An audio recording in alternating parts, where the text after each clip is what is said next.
Alcatraz jail, इसके बारे में हमने अगले वीडियो में देखा है। जैसे कि ये वीडियो आपने ना देखा हो तो आप ज़रूर से एक बार देख लीजिएगा। अब शुरू करते हैं अल्काट्राज जेल के बारे में। एक ऐसी जेल जो दुनिया की सबसे रहस्यमय जेल माना जाता है और उस जेल में से भागना बहुत ही मुश्किल होता है। ऐसी खतरनाक जेलों में से भागे कैसे गए जो 3 कैदी थे, उसके बारे में हम जानेंगे। तो चलिए शुरू करते हैं। चारों कैदी जेल में बैठकर ड्रिल मशीन चला रहे थे, लेकिन उसकी भनक तक किसी को नहीं थी। इससे आपको ये सवाल ज़रूर उठता होगा कि ये आखिर कैसे संभव था। असल में जेल के कैदियों को आखिर में म्यूजिक सुनाया जाता था, जिसे वो 3 कैदी म्यूजिक आवर कहते थे। तो ड्रिलिंग का काम वे इसी समय किया करते थे। जब वो ड्रिल करते थे तब एक कैदी पहरेदारी करता था। सिर्फ इतना ही नहीं, वो लोग वेंट के सामने एक लकड़ी और कागज से बना एक दीवार बना देते थे और कभी कभी वो म्यूजिकल इंस्ट्रूमेंट से ढक भी देते थे ताकि किसी को उन पर शक ना हो।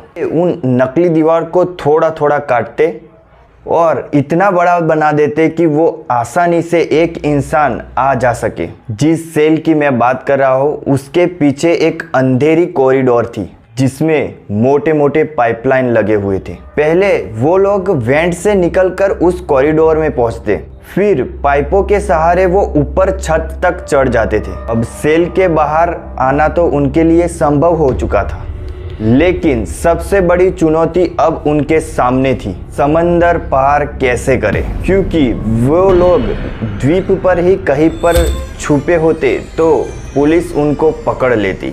इसीलिए उन्होंने छत पर अपना एक छोटा वर्कशॉप बना लिया। प्लान ये था कि वो लोग समंदर पार करने के लिए इन्फ्लेटेबल बोट का सहारा लेंगे और नाव बनाने के लिए उन्होंने रेनकोट का इस्तेमाल किया। आपको मैं बता दूं कि अमेरिकी जेलों में रहने के लिए उन्हें साथ में एक रेनकोट भी दिया जाता था। उन लोगों ने कई बहानों से और चोरी छिपे कई सारे रेनकोट इकट्ठे कर लिए, यहाँ तक कि उन्होंने कई रेनकोट चुरा भी लिए थे। उसके बाद इन रेनकोटों को जोड़ने के लिए जेल में डाली गई स्टीम पाइप, उसकी गर्मी और साबुन से निकाले गए लिक्विड प्लास्टिक का इस्तेमाल किया और एक नाव बना ली। इतना ही नहीं, उन्होंने उन्हीं रेनकोट में से अपने लिए एक लाइफ जैकेट भी बना लिया था और कुछ पतली लकड़ियों और स्क्रू की मदद से उन्होंने पैडल भी बना डाले। रेनकोट से नाव बनाने का आइडिया फ्रैंक मॉरिस का था और उसे ये आइडिया पॉपुलर मैगजीन के में छपे हुए आर्टिकल से मिला हुआ था। माना कि छत पर बैठकर एक दिन में नाव बनाना आसान काम नहीं था, इसीलिए रोज छत पर जाना पड़ता था। अब आपके मन में ये सवाल उठता होगा कि जब जेल में हर 1 घंटे पर गार्ड आते थे तो ये जब छत पर जाते थे तब ये पकड़े क्यों नहीं जाते थे। असल में इस झंझट से बचने के लिए उन्होंने एक चालाकी भरी योजना बनाई थी। उन्होंने जेल से मिले साबुन, टूथपेस्ट, टिश्यू पेपर और धूल से बनी धूल की मदद से डमी सिर बनाए थे। सिरों को असली बनाने के लिए उन्होंने इसे रंगा और असली बाल भी लगाए। दूसरे कैदी बाल कटवाते थे, तब उन बालों को ये लोग इकट्ठा कर लेते थे, डमी सिरों पर चिपका देते थे। रात के समय पर बिस्तर पर एक तकिया रख देते थे, उस पर चादर बिछा देते थे और ठीक ऊपर की ओर यहाँ नकली सिर रख देते थे और बाहर से ऐसा लगे कि सचमुच कोई इंसान यहाँ सो रहा है। और जब उनका काम पूरा हो जाता तब उस वेंट के रास्ते अपने सेल में चले आते थे। अंदर आने के बाद जो कटा हुआ हिस्सा था वो थोड़े सीमेंट की मदद से उनसे सील कर देते थे। और फिर आता है वह दिन, 11 जून 1962। इस दिन को उन्होंने पहले से ही भागने के लिए तैयार कर रखा था। प्लान के मुताबिक उस रात डिनर करने के बाद वो लोग एयर वेंट के ऊपर लगी पतली कंक्रीट हटाकर उस अंधेरे कॉरिडोर में निकल जाते। लेकिन दुर्भाग्य से एलन वेस्ट के कमरे में जो एयर वेंट था वो पतली कंक्रीट सख्त हो चुकी थी, जिसकी वजह से एलन उसे तोड़ नहीं सका। और वह उस रास्ते से कॉरिडोर तक नहीं पहुंच पाया। बाकी तीनों कैदी उस कॉरिडोर से इवेंट तक पहुंच चुके थे और वो लोग एलन का इंतजार करने लगे। लेकिन काफी देर इंतजार करने के बाद जब वे नहीं आया तो अंत में उन्होंने उसे पीछे छोड़ दिया। किचन की ओर बढ़ गए और वहां से वे 50 फीट लंबी पाइपलाइन चढ़कर छत पर बने सीक्रेट वर्कशॉप तक पहुंच गए। गार्ड से बचकर 25 फीट लोहे की दीवार को तानकर वो लोग उत्तर की तरफ चले गए और उसके बाद उन्होंने हाथ से बनाया हुआ बोट, उसी बोट से वो वहां से चले गए। उसके बाद एलन वेस्ट ने कंक्रीट तोड़कर वो छत पर पहुंचा। तब उसने देखा कि उसके साथी उसे छोड़कर जा चुके हैं। आखिरकार वो उदास होकर अपनी सेल में वापस लौट आया। अगली सुबह जब जेल में कैदियों को नहीं देखा गया तब पूरी जेल में हड़कंप मच गया। जब एलन वेस्ट को ये सब बारे में पूछा गया तो तब पूरा प्लान एलन वेस्ट ने खुद बता दिया। उसने बताया कि बोट के माध्यम से पहले एंजल आइलैंड तक पहुंचना, उसके बाद मेनलैंड यानी कि मुख्य भूमि पर जाना, वहां पहुंचकर कुछ कार और कुछ कपड़े चुरा कर वहां से फरार होने की योजना बना रहे थे। एलन वेस्ट की जानकारी के आधार पर FBI और मिलिट्री ने एंजल आइलैंड के आसपास एक सर्च ऑपरेशन चलाया। घटना के ठीक 2 दिन बाद एंजल आइलैंड के आसपास एक लकड़ी का पेड़ और प्लास्टिक की थैलियां मिली।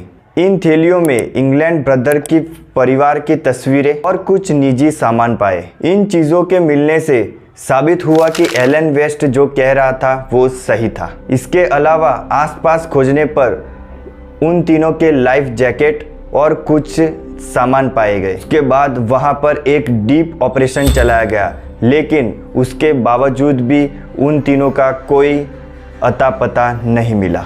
जाहिर सी बात है कि जब कोई व्यक्ति समुद्र में डूब जाता है तो 2-3 दिन के बाद उसकी लाश तैरती हुई मिलती है या तो किनारे पर आ जाती है, लेकिन उन तीनों में से किसी की भी लाश नहीं मिली।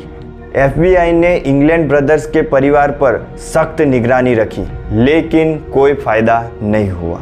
उन कैदियों ने अपने परिवार से कोई संपर्क नहीं किया, यहाँ तक कि सैन फ्रांसिस्को शहर में उनकी सारी तस्वीरें लगा दी गई और आसपास के शहरों में भी उनकी कई तलाश की गई, लेकिन कहीं भी उनका कोई सुराग नहीं मिला।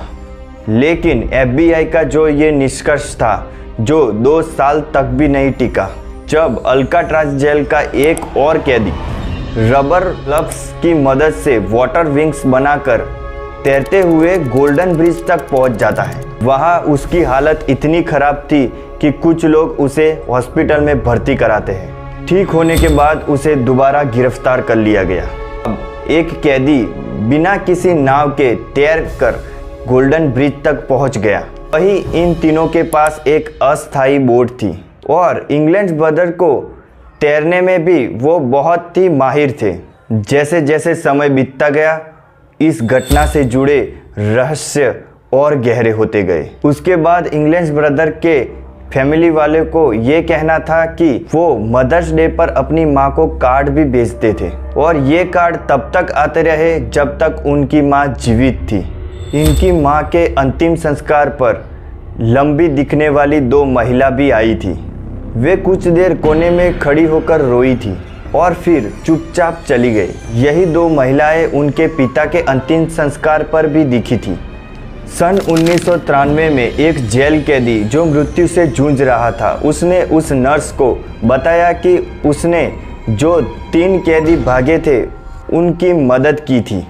उसके बाद एक अल्ट्रा ट्रांसजेंडर के पुलिस अधिकारी ने बताया कि उसने एक अनजान नाव को जमीन की ओर जाते हुए एक बोट को देखा था, लेकिन FBI ने उसकी बातों को बिल्कुल गंभीरता से नहीं लिया। उसके बाद सबसे चौंकाने वाला मोड़ आता है, लगभग 60 साल के बाद 2018 में आता है, तब सैन फ्रांसिस्को पुलिस के पास एक चिट्ठी आती है।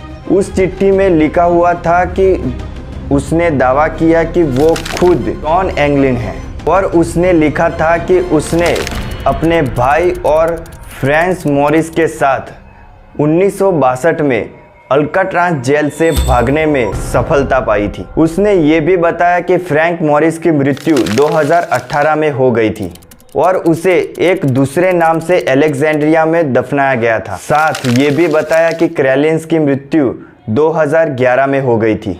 उसने बताया कि वह ये चिट्ठी इसलिए लिख रहा है कि उसे कैंसर हो गया है और उसे कुछ पैसों की ज़रूरत है।